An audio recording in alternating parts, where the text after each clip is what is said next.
The airport buzzed with noise. People rushing, announcements blaring, luggage wheels rolling. Officer Dan tightened the leash on his German shepherd, Rex, a trained K9 with sharp eyes and a disciplined stance. Rex wasn't just any dog. He had sniffed out drugs, bombs, and even missing persons. But today, something was off.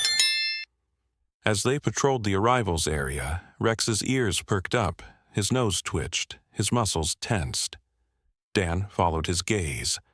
A woman in a long coat pushed a baby stroller. Her steps hurried, her face hidden under a wide hat. Rex let out a low growl. "Easy, boy," Dan murmured, but Rex pulled hard, his instincts screaming. Before Dan could react, Rex lunged, not at the woman, but at the stroller. People screamed. The woman stumbled back. The stroller tipped over. And then, silence. No baby's cry. No blanket movement. Just a strange, mechanical ticking sound coming from inside. Dan's blood ran cold. The ticking sound was soft but unmistakable. A rhythmic, metallic pulse that sent a jolt of terror through Officer Dan's body. His training kicked in before his mind could fully process what was happening. He dropped to one knee, his hands instinctively reaching for the stroller. But Rex was already there, his massive body blocking the way, his teeth bared in a silent snarl. The crowd around them had frozen, some gasping, others backing away in confusion. The woman in the long coat turned sharply, her face still hidden, and bolted toward the exit. Dan's radio crackled to life. Another officer shouting something about a suspected package, but his focus was locked onto the stroller. Rex wasn't attacking, he was guarding. His ears were pinned back, his body rigid, his eyes locked onto the bundle inside the overturned stroller. Dan's fingers trembled as he reached for the fabric, peeling it back slowly. No baby, no child at all. Instead, a mess of wires, a small digital timer, and a block of something wrapped in plastic. His breath caught in his throat. The ticking grew louder. A voice screamed from behind him, "Bomb!" And suddenly, the world erupted into chaos. Security officers swarmed the area, evacuating passengers, shouting orders. Dan grabbed Rex's harness, yanking him back, but the dog resisted, planting his paws firmly. His nose twitched again, sniffing not just the stroller but the air around it. Then, in a move that stunned Dan, Rex lunged forward, not to destroy, but to clamp his jaws around a thin, nearly invisible wire sticking out from the bundle. With a sharp tug, he ripped it free. The ticking stopped. Silence. Dan's heart pounded against his ribs. He stared at Rex, the dog's chest heaving, his eyes still fixed on the now harmless device. The bomb squad arrived seconds later, confirming what Rex had already known. It was real, it was live, and if not for the dog, it would have taken out half the terminal. But as the adrenaline faded, Dan's mind raced with questions. Who was that woman? Why target a crowded airport, and why did Rex react the way he did? Then he noticed something else. Beneath the wires, half hidden under the plastic, was a small photograph. Faded, crumpled, but unmistakable. A military ID. Dan's blood ran cold. He recognized the face instantly. It was Captain Mark Riley, Rex's former handler, a man who had been declared MIA in action 2 years ago. Rex let out a whine, low and mournful, his nose nudging the photo. Dan's hands shook as he picked it up. Written on the back in smudged ink were 3 words. They took him. The photograph felt like a live wire in Dan's hands, sending shocks of realization through his system. Rex's whine deepened into a full, mournful howl that echoed through the now empty terminal, a sound so raw it made the hairs on Dan's neck stand up. The bomb squad was still securing the device, their voices a distant murmur, but Dan couldn't tear his eyes away from that photo. Captain Mark Riley, Rex's first handler, a man who had vanished without a trace during a classified mission overseas. The military had declared him dead after 6 months of silence. Yet here was proof someone knew otherwise, and that someone had just tried to blow up an airport full of civilians. Dan's radio crackled again, the dispatcher's voice urgent. "All units, be advised. Female suspect last seen heading toward parking garage. Black coat, hat, considered armed and extremely dangerous." He should have been moving, coordinating with the team, but Rex was trembling beside him, his nose still pressed to the photo, his breathing ragged. The dog knew something critical. Dan had worked with enough K9s to recognize that look. Rex wasn't just reacting to a scent. He was remembering. Then it hit him. The woman hadn't just been carrying a bomb. She'd been carrying a message for Rex. The bomb squad leader, a grizzled veteran named Haskins, crouched beside Dan, his voice low. This wasn't meant to detonate here. The timer was a decoy. The real trigger was pressure-based. If anyone had lifted the blanket fully, it would have gone off. Your dog didn't just stop it. He knew how to disarm it. Dan frowned. That's impossible. Rex is trained for detection, not... Haskins cut him off, tapping the wiring. "This is military grade, special ops design. And your dog went straight for the failsafe wire. That's not instinct, that's training." A cold weight settled in Dan's gut. Rex had been with him for a year, reassigned after Riley's disappearance. The agency had said Riley's unit was wiped out in an ambush. No bodies recovered, no details disclosed. But if Rex recognized the bomb's design, if he knew how to stop it, the pieces clicked together with terrifying clarity. Rex hadn't just been Riley's partner. He'd been part of the mission. Dan stood abruptly, the photo clenched in his fist. "We need to find that woman. Now." Rex surged to his feet, his earlier exhaustion gone, his body taut with purpose. He didn't wait for Dan's command. He lunged forward, his nose to the ground, tracking a path through the scattered luggage and abandoned shoes. The scent led toward a service hallway, one that fed directly into the parking garage. Dan radioed their position, his voice tight. "She's heading for a vehicle, probably rigged. Do not approach without..." A gunshot rang out. Rex snarled, his body a blur as he charged ahead. Dan barely had time to unholster his weapon before he rounded the corner and saw her. The woman, her coat discarded, her dark hair pulled back. She wasn't running. She was waiting. And in her hands wasn't a gun. It was a dog whistle. Rex skidded to a halt, his entire body locking up at the soundless blast of frequencies. Dan shouted, but it was too late. The woman's lips moved, shaping a single word, a command, and Rex's ears flattened. His tail dropped. For one heart-stopping second, Dan thought the dog would turn on him. Then Rex did something worse. He obeyed. The woman spun and sprinted for a waiting van, Rex at her heels. Dan fired a warning shot, but the van's engine roared to life, tires screeching as it peeled away. The last thing Dan saw was Rex leaping into the open door, not as a prisoner. As a partner. Dan's boots pounded against the concrete as he sprinted toward his patrol car, his mind racing faster than his feet. The van's taillights disappeared into the maze of airport traffic, but the image of Rex willingly jumping into that vehicle burned in his vision like an afterimage from a flashbang. That wasn't just training, that was loyalty. But loyalty to who? Captain Riley was supposed to be dead. The military had closed the case. Yet everything about today screamed otherwise. The bomb design, the photograph, the way Rex reacted to that whistle. None of this made sense, and the only one who had answers was speeding away with his dog. Dan slammed his fist against the steering wheel as he peeled out of the parking garage, his radio buzzing with overlapping voices. All units, suspect vehicle is a black Ford Transit. Partial plate, Bravo Zulu 9 last seen heading west on Airport Access Road. He barely heard the rest. His focus was locked onto the GPS tracker blinking on his dashboard. Rex's collar had a built-in locator, a precaution for high-risk operations.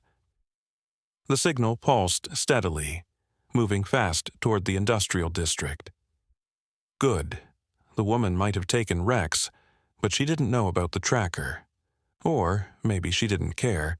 The industrial zone was a graveyard of abandoned warehouses and chain-link fences, the kind of place where deals went down and people disappeared. Dan killed his sirens a mile out, rolling to a stop behind a rusted shipping container. The signal was stationary now, coming from a warehouse with half its windows shattered. He checked his sidearm, his breath steadying. This wasn't a routine call anymore. This was a rescue mission. The warehouse door creaked as Dan slipped inside, his flashlight cutting through the gloom. Dust motes swirled in the beam, settling over stacks of crates and oil-stained concrete. Then he heard it. A low, familiar whine. Rex. Dan moved toward the sound, his pulse hammering in his throat. The beam of his light landed on the dog, tied to a support beam with a heavy chain. Rex's tail thumped once at the sight of him, but his ears stayed flat, his body tense. Not fear, warning. "You shouldn't have followed." The voice came from the shadows. Dan spun, his gun raised, as the woman stepped into the light. No coat now, no hat, just tactical gear and a face that looked like it hadn't slept in weeks. Her hands were raised, but her eyes were sharp. "Lower the gun, officer. If I wanted you dead, you'd be with that bomb back at the airport." Dan didn't move. "Who the hell are you?" "Lieutenant Cora Voss, Mark Riley's team." The name hit Dan like a punch. Riley's unit was wiped out. No survivors. That was the official report. Kara's mouth twisted. "Yeah, I know what they told you, but Mark's not dead, and that bomb, that was a message, for you." Rex let out another whine, straining against the chain. Dan's finger hovered near the trigger. "Start talking, fast." Kara exhaled, her shoulders sagging for the first time. 2 years ago, our unit was sent to extract a high-value target. The mission was compromised. We were set up. Mark was captured. The rest of us, they left us for dead. I barely made it out. And when I tried to report what happened, I was branded a deserter. The people who took Mark, they're not just some enemy faction. They're inside our own government. Dan's grip on the gun wavered. "That's insane." "Is it?" Kara nodded toward Rex. "Then ask yourself why they reassigned his dog so fast. Why they buried the investigation, and why someone just tried to use him to deliver a bomb today." She reached into her vest, pulling out a folded piece of paper. "This was in the stroller, too. You missed it in the chaos." Dan didn't lower his gun, but he took the paper, unfolding it with one hand. A single sentence, typed in bold letters. "Tell the dog to come home." Rex let out a sudden vicious snarl, his teeth bared at something behind Dan. Too late, Dan realized his mistake. The warehouse lights flared to life, and from the rafters above a voice chuckled. "Good boy, Rex. You brought him right to us." The blinding warehouse lights cut through the darkness like knives, forcing Dan to throw up an arm against the glare. His gun stayed raised, but his mind was spinning. How had they set this up so perfectly? The voice from the rafters was calm, almost amused, and that scared him more than any shout ever could. Rex was going wild now, his chain clanking as he lunged against it, his barks sharp and desperate. Not anger, not fear, a warning. Dan had heard that bark only once before. on a training exercise where Rex had sniffed out an ambush before the instructors even triggered it. The dog wasn't just reacting. He was trying to tell him something. Kara hadn't moved. Her hands were still raised, but her expression had gone cold.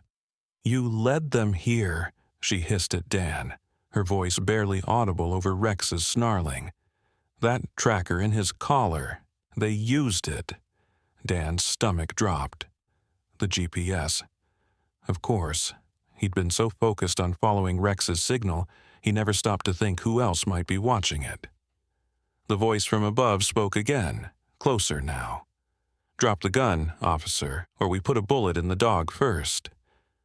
A figure emerged from the shadows near the warehouse catwalk. Tall, dressed in black tactical gear, his face obscured by a balaclava, but it wasn't just him. Movement flickered at the edges of Dan's vision. 3 more men, maybe 4, fanning out along the perimeter. Professionals, not some rogue faction. These were trained operatives. Dan hesitated, his fingers still on the trigger. If he fired now, he might hit one, but the others would cut him down before he could react. And Rex, chained, defenseless, would be the first casualty. Slowly, he lowered his weapon. The moment the gun clattered to the concrete, the man in the balaclava nodded. Smart choice. He pulled something from his belt, a small remote. "You've been asking the wrong questions, officer. About Riley, about the dog, about why you were really assigned to him." He pressed a button. A sharp, electronic beep sounded from Rex's collar. The dog yelped, his body jerking as if shocked. Dan lunged forward instinctively, but 2 of the men grabbed him, wrenching his arms behind his back. "What the hell are you doing to him?" he snarled. The man ignored him, watching Rex with clinical detachment. The beep sounded again, and this time Rex's reaction was different. His whines cut off abruptly, his muscles locked. His eyes, usually so alert, went eerily blank. Conditioning. Dan had seen it before in military dogs, specific tones triggering trained responses. But this wasn't just obedience. This was a full reset. Rex sat perfectly still now, his breathing steady, his gaze fixed ahead like a machine waiting for commands. The man in the balaclava finally pulled off his mask. Dan's breath caught. He knew that face. Captain Elias Shaw. Officially, Shaw had been killed in the same ambush that took Riley. Unofficially, he was standing right in front of him, very much alive. Shaw smiled, but it didn't reach his eyes. Rex was never just a detection dog, Dan. He was the backup plan. If a handler went rogue, if someone like Riley decided to talk, Rex was programmed to eliminate them. He crouched in front of the dog, scratching behind his ears like he was petting a well-behaved weapon. But Riley was smarter than we thought. He figured it out, he broke the conditioning, and then he ran. Dan's mouth went dry. "You're saying Rex was designed to kill his own handler?" Shaw stood, his smile fading. "We're saying Rex is the only one who knows where Riley is, and you're going to help us find him." He tossed something at Dan's feet, a folded photograph. Dan didn't need to look to know what it was.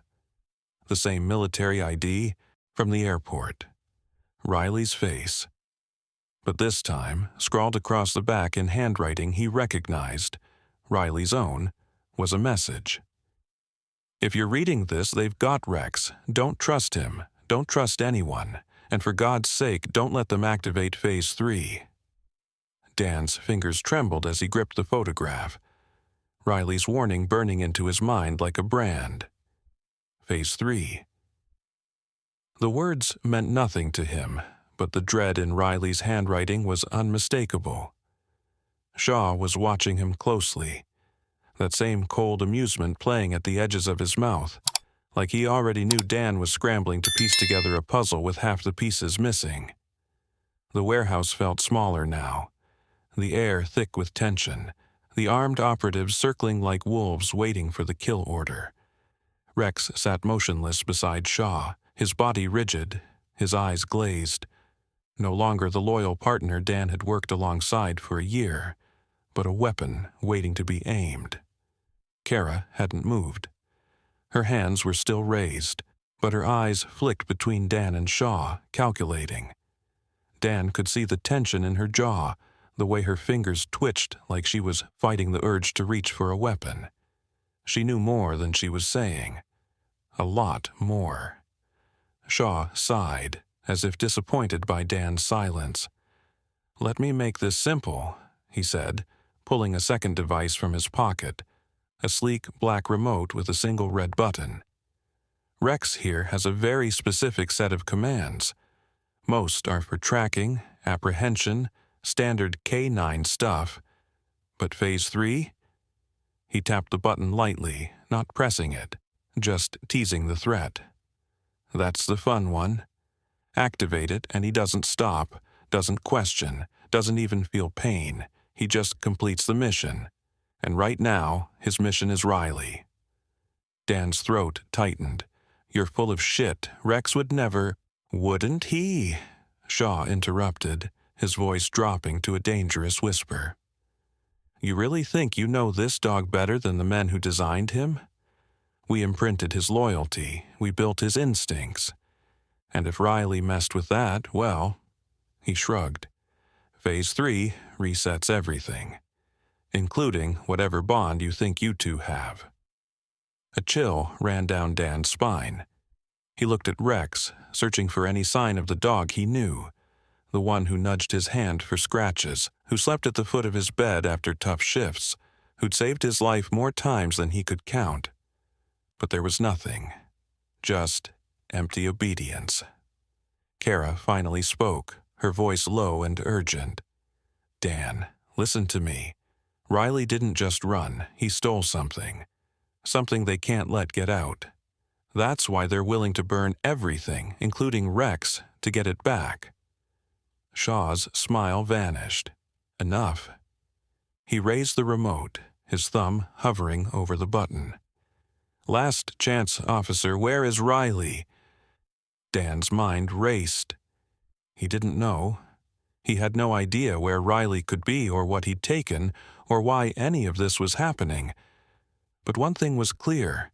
If Shaw activated Phase 3, Rex would become a monster.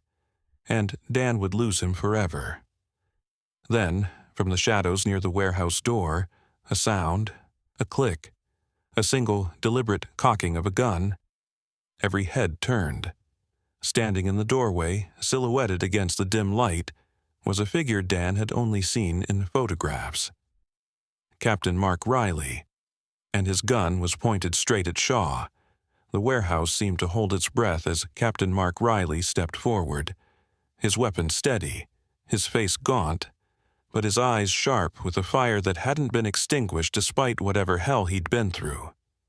Dan's pulse roared in his ears. This wasn't just Riley's ghost, wasn't some hallucination brought on by stress. This was real. The man who'd been declared dead, the handler Rex had mourned, was standing right there, alive, and pointing a gun at the people who'd pretended to mourn him.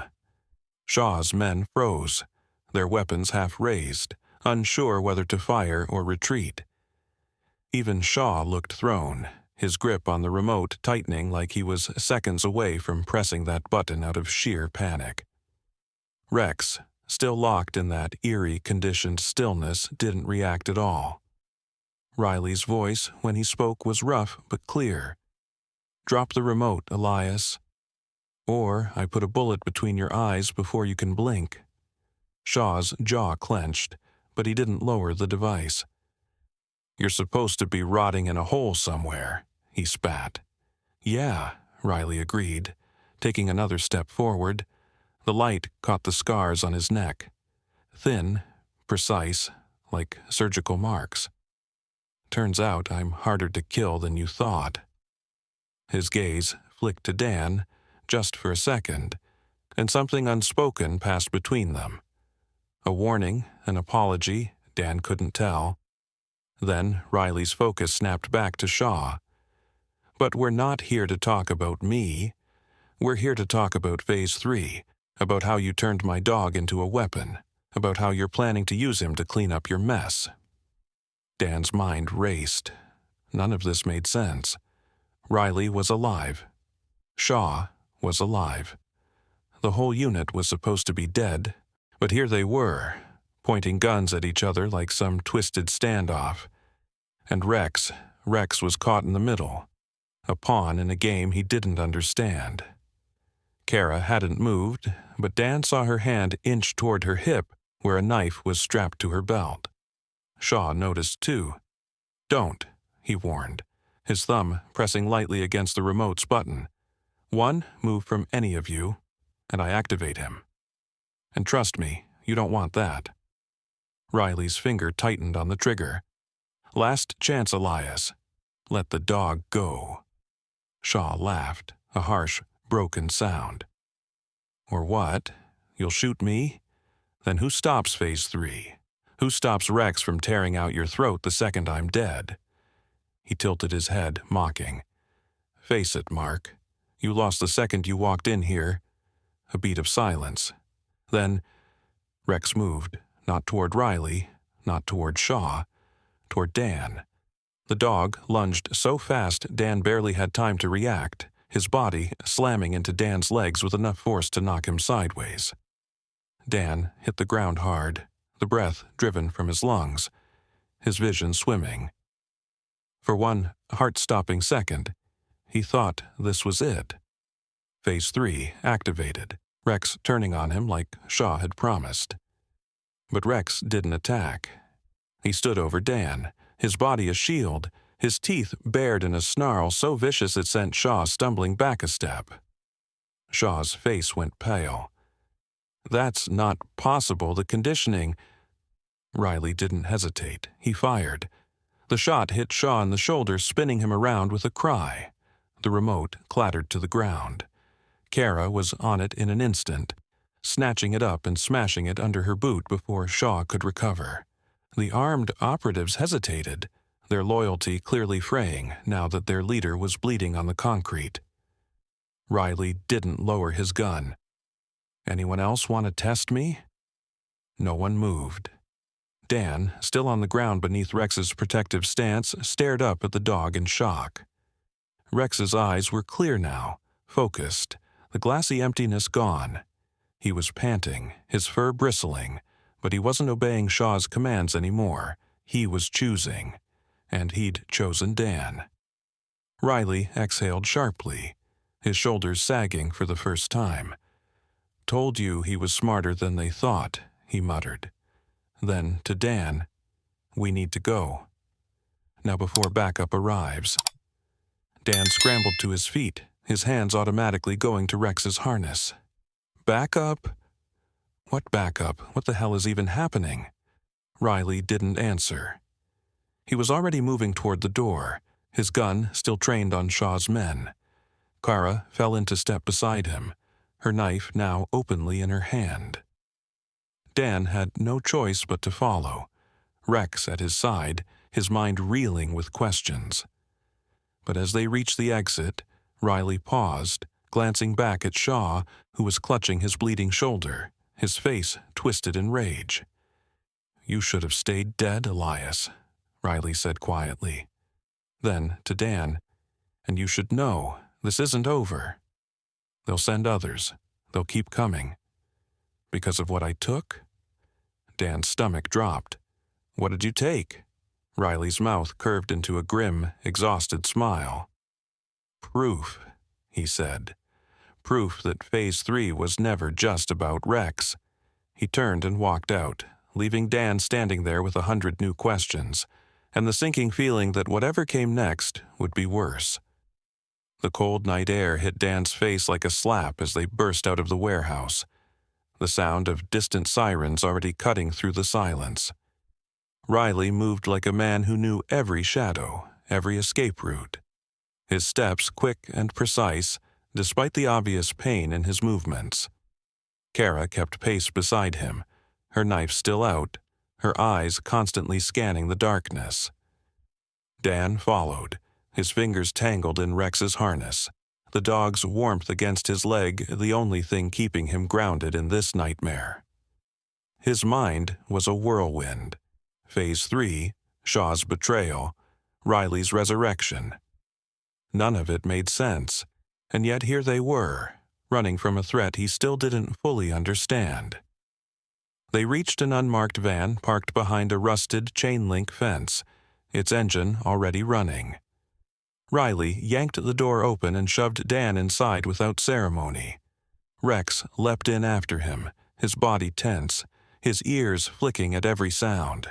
Kara climbed into the driver's seat, slamming the van into gear before Riley had even closed the door. The tires screeched as they peeled away, the warehouse disappearing into the night behind them. Dan finally found his voice. "Start talking, now." Riley slumped against the van's wall, pressing a hand to his side where his shirt was dark with what Dan realized was blood. Old blood, new blood, too much of it. "Phase 3 isn't just a command," he rasped. "It's a protocol, a kill switch for every K9 they've enhanced." Dan stared at him. Enhanced? Riley's smile was bitter. "You didn't think Rex was just a dog, did you? The military's been working on this for years. Neural implants, chemical triggers. They turn loyal animals into weapons that don't hesitate, don't question, don't feel remorse." He coughed, wincing. "Rex was one of the first, but he wasn't supposed to be mine. They gave him to me to test his obedience, to see if the conditioning held under real combat stress." The van swerved around a corner, throwing Dan against the wall. Rex pressed closer, his body a steady weight against Dan's side. "But it didn't hold," Dan said slowly. "You said he broke the conditioning." Riley's eyes flicked to Rex, something like pride flashing in them. "He did. And when I realized what they'd done to him, what they were planning to do to hundreds more, I stole the research. All of it. Every file, every blueprint, every dirty secret that proves how far they were willing to go." He leaned forward, his voice dropping. "They weren't just making weapons, Dan. They were making assassins. Dogs that could be activated remotely, sent after targets with no trace back to their handlers. And Rex? He was the proof it worked." Dan's blood ran cold. He looked down at Rex, at the faint scar tissue along the dog's skull he'd always assumed was from an old injury. Now he knew better. That's why they want him back. Not just because of what you stole. Because he's the only one who resisted. Riley nodded. And if they can figure out how he did it, they can fix their mistake. Make the next generation unstoppable. Kara spoke for the first time, her voice tight. "We've got company." Dan twisted to look out the back window. Headlights, 2 sets, gaining fast. Riley didn't seem surprised. Shaw's not the only one invested in this. He reached into his jacket and pulled out a small silver drive, tossing it to Dan. "Everything's on there, names, locations, the whole damn program. If they get it back, this disappears forever." Dan caught the drive, the weight of it suddenly crushing. "Why give it to me?" "Because they'll expect me to run, they'll expect Kara to fight." Riley's gaze locked onto his. "But you're just a cop who got in over his head, and Rex?" He reached out, ruffling the dog's ears. "Rex chose you, that means something." The van swerved violently as Kara took a sharp turn, the pursuing cars still clinging to their tail. One of them rammed their bumper, sending the van lurching. Rex snarled, bracing himself between Dan and the impact. Riley grabbed Dan's arm. "Listen to me. When I say go, you take Rex and you run. Don't stop. Don't look back. Get to the address on that drive and find the man whose name is on the file labeled Genesis. He's the only one who can help you now." Dan's throat tightened. "What about you?" Riley's smile was grim. "I've been dead for 2 years, Dan. Tonight's just making it official." Before Dan could respond, Kara slammed on the brakes. The van skidded to a halt in front of a storm drain entrance, the metal grate already pried open. "Go!" Riley shouted, shoving Dan toward the door. Dan didn't have time to think. He grabbed Rex's harness and jumped, hitting the pavement hard. Behind him, the van's doors flew open, Riley and Kara spilling out with weapons drawn. Gunfire erupted. Dan didn't look back. He ran, Rex at his side, the drive clenched in his fist, Riley's last words ringing in his ears. The storm drain swallowed them whole, the darkness closing in like a shroud. Somewhere above, the gunfire stopped. And then, an explosion. The ground shook, the tunnel rattled. Dan kept running. The storm drain's darkness swallowed them whole, the only sounds being Rex's panting and the distant echoes of the explosion behind them. Dan's lungs burned as he ran, the silver drive digging into his palm like a burning coal. The tunnel branched unexpectedly, left sloping downward into blackness, right ascending toward a dim light. Rex suddenly pulled left with surprising insistence, his nose twitching at some scent Dan couldn't detect. Trusting the dog's instincts, Dan followed, his boots splashing through icy runoff water that soaked through his pants within seconds. The air grew thicker here, carrying a metallic tang that made his skin crawl. After what felt like miles, but his watch claimed was only 17 minutes, the tunnel opened into an abandoned subway maintenance room. Rusted tools hung on pegboards, and a single flickering bulb revealed fresh footprints in the dust. Rex growled low in his throat as Dan spotted the blood smear on a door handle, still wet. Someone had come this way recently, injured. Riley, Kara, or someone else entirely. The silver drive suddenly felt heavier in Dan's hand. He pulled out his phone. No signal, but the offline map showed they were now deep beneath the old financial district. The address Riley had mentioned would be nearly 3 miles northeast, too far to risk surfacing with hunters undoubtedly combing the streets. Rex's ears suddenly perked up. A new sound echoed through the tunnels, not pursuit but crying. A child's whimpers mixed with harsh whispers. Dan pressed against the damp wall, inching toward the sound. Around the next bend, a shocking scene. A young boy, no older than 8, crouched beside a bleeding woman in a torn business suit. The woman's leg was bent at an unnatural angle, her breathing ragged. More startling, the boy held a pistol in shaking hands, pointed toward the tunnel shadows. Before Dan could react, Rex moved. Not aggressively, but with purposeful calm. He approached slowly, tail wagging slightly in that universal doggy gesture of friendliness. The boy gasped but didn't fire as Rex licked his free hand.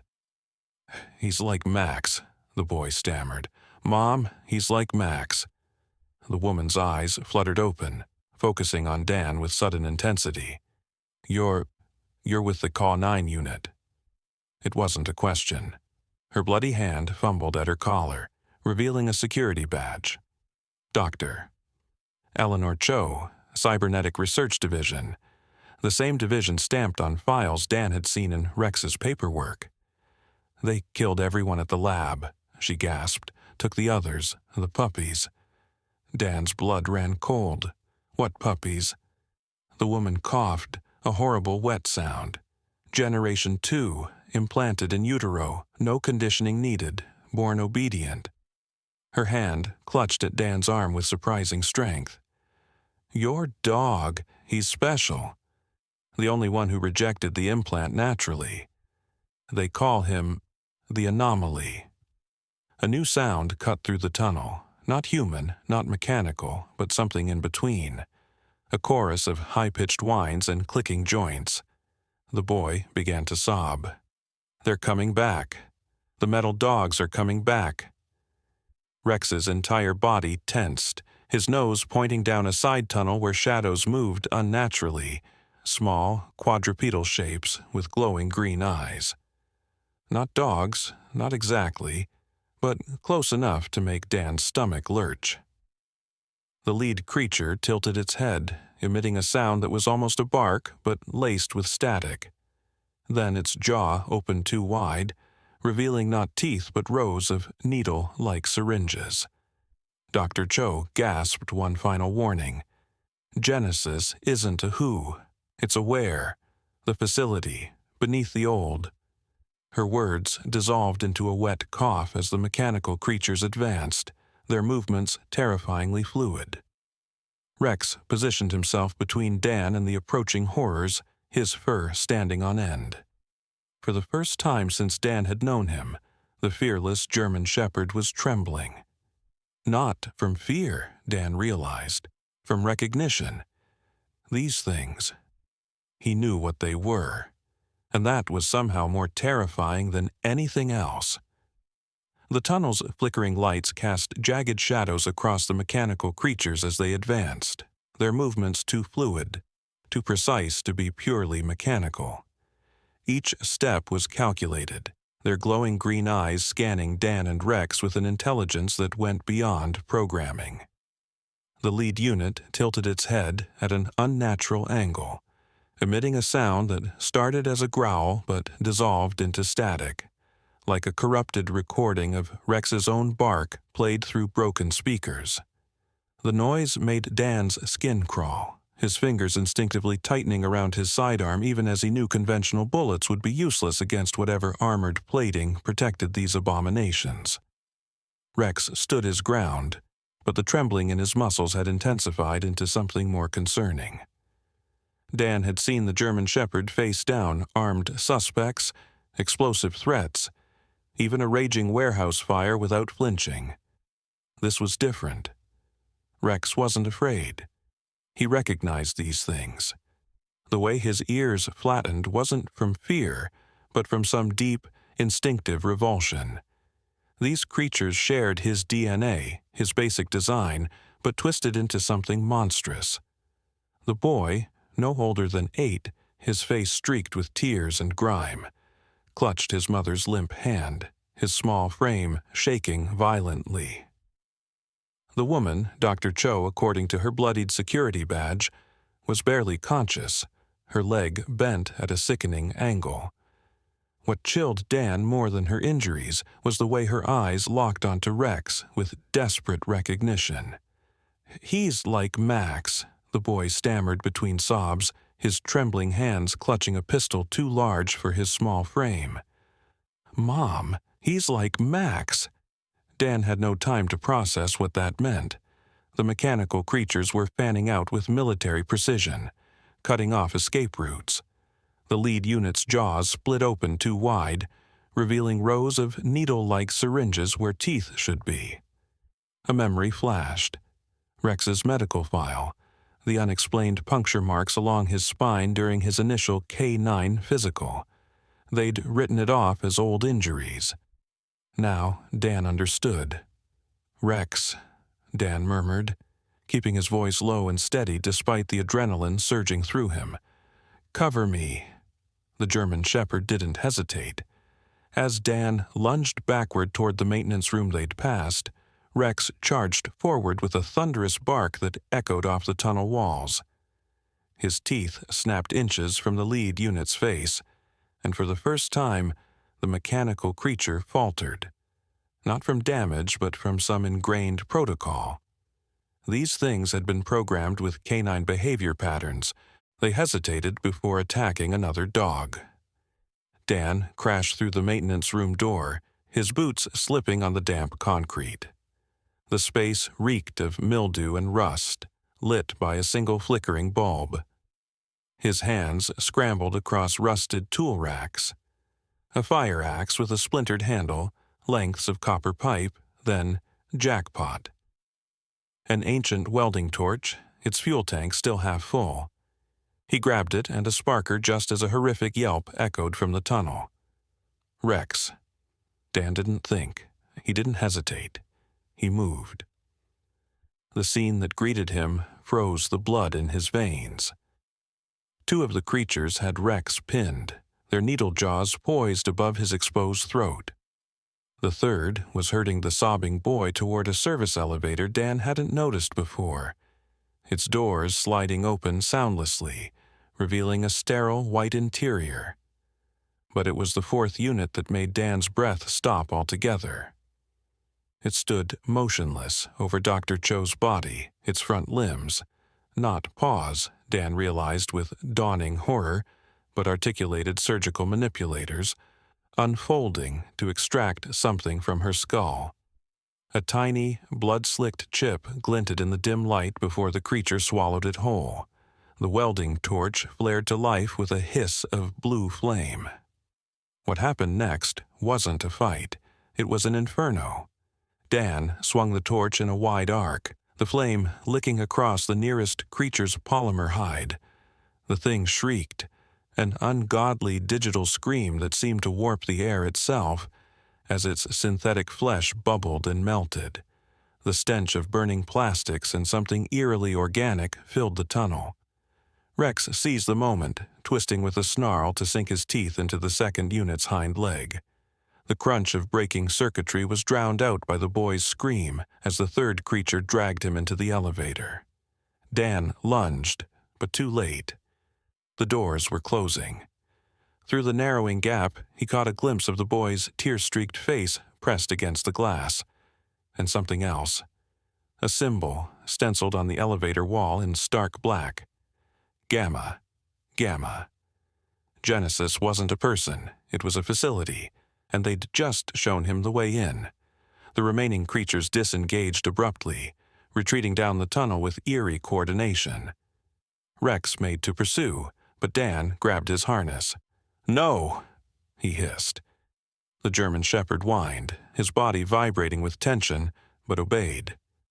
The boy was gone. Dr. Cho was dead, and in Dan's pocket the silver drive seemed to burn with newfound urgency. Then the whispers started. At first, Dan thought it was his imagination, some trick of the dripping water and echoing tunnels, but Rex heard it too, his head cocking toward the elevator shaft. A voice, distorted but unmistakably human, filtered through hidden speakers. Officer Danforth.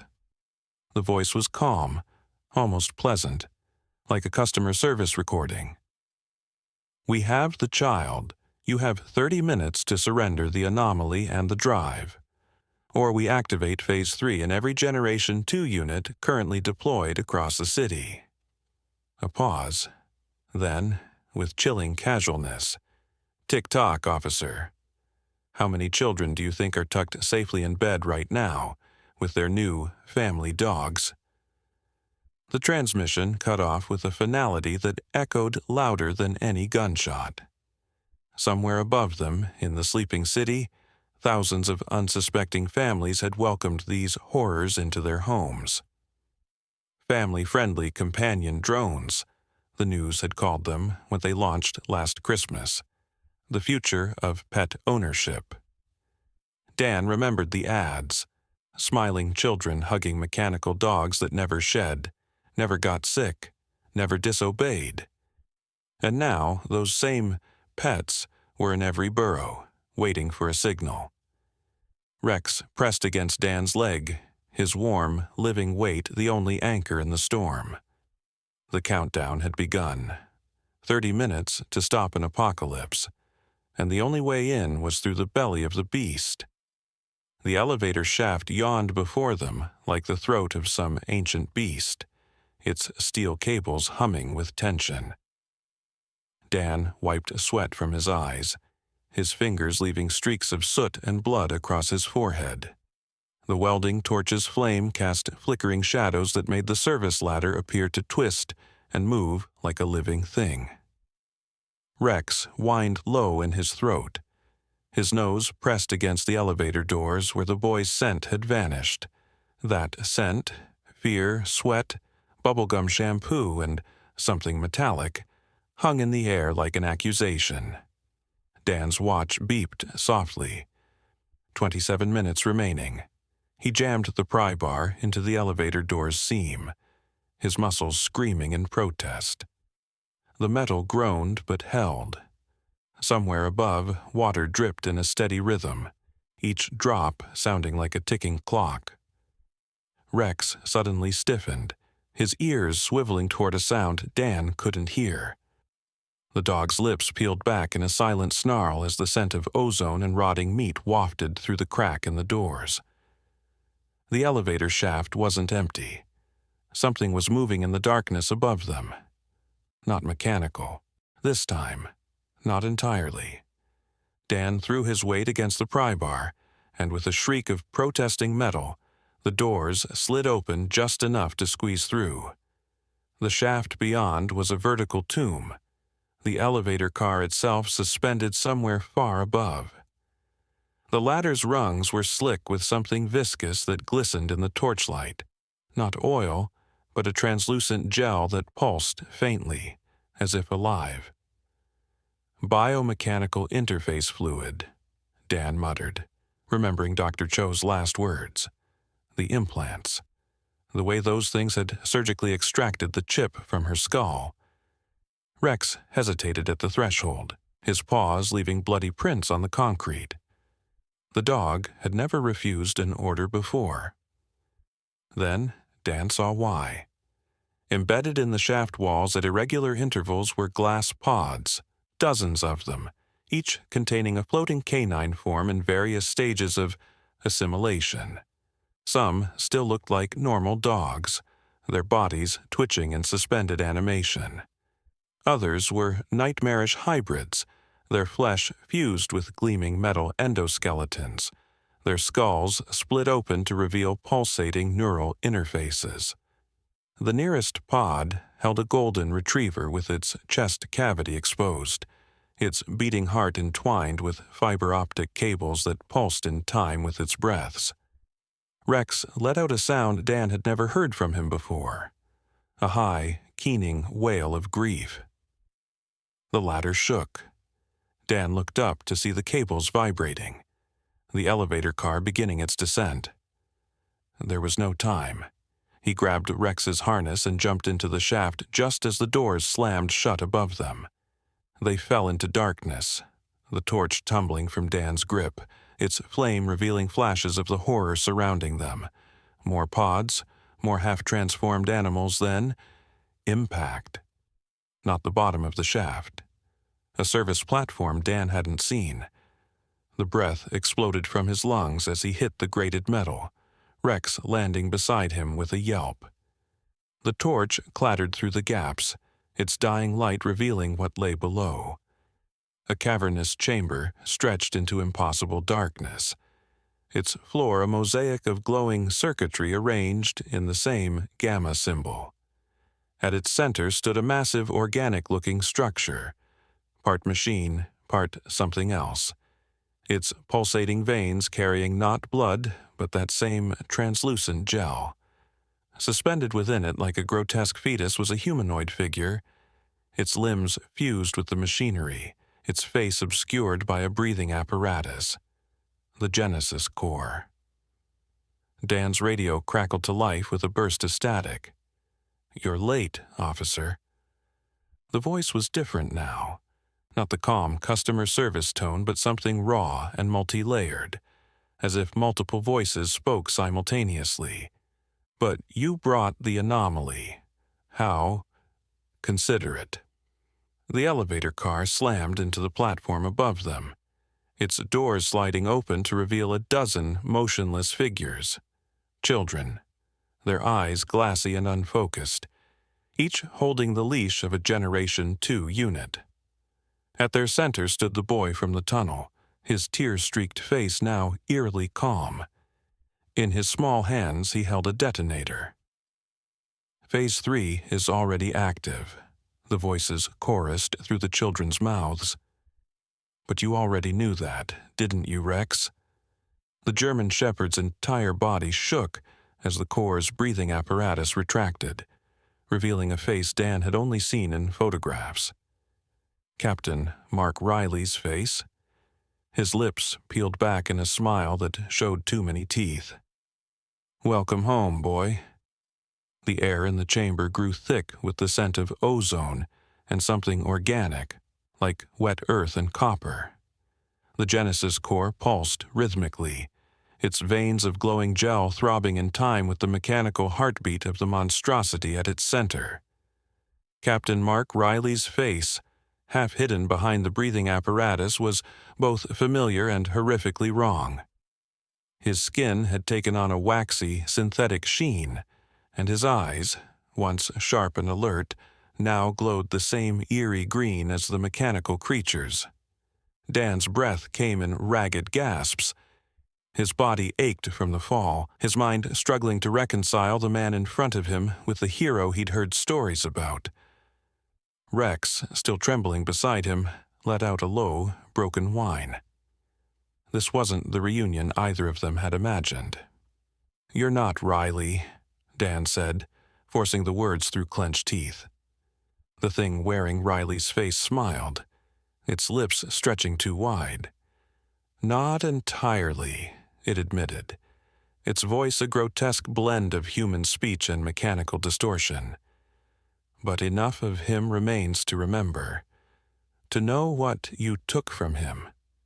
The children surrounding them stood unnaturally still, their small hands gripping the leashes of the Generation 2 units.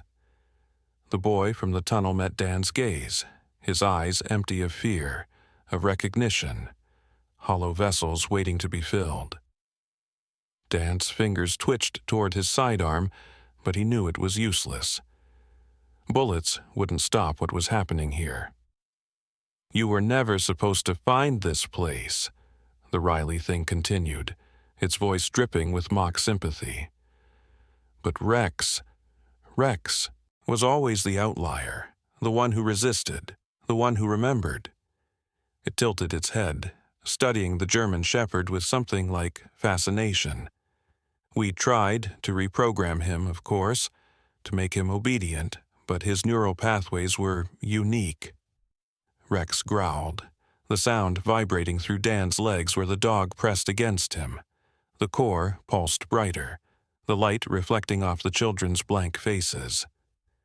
"Phase 3 was never just about control," the Riley thing said, spreading its arms, tubes and wires shifting beneath its synthetic skin.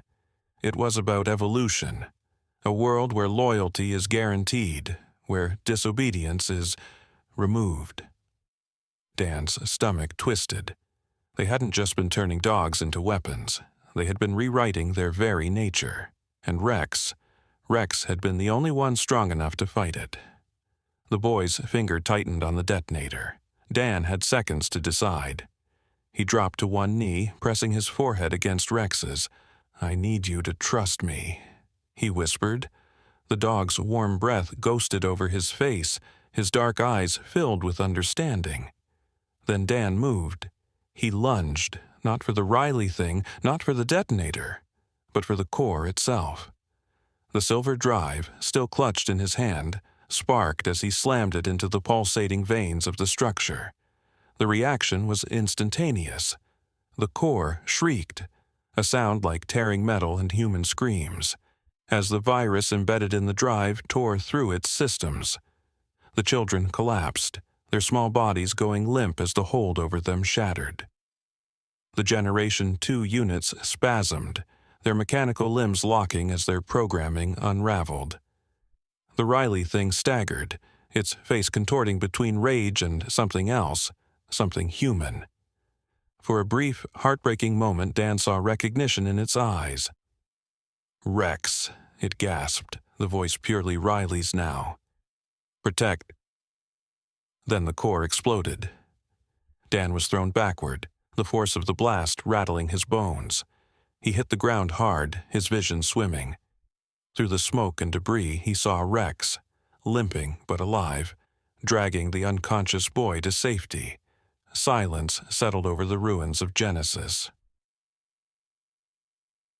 Moral lesson: loyalty cannot be programmed. It cannot be forced or manufactured. True loyalty is born of trust, of choice, of the unbreakable bond between beings who fight for each other. not because they are commanded to, but because they choose to. In the end, Rex was never just a weapon. He was proof that even in the face of darkness, the heart of a good dog and the heart of a good man could never truly be controlled. And sometimes that's enough to save the world.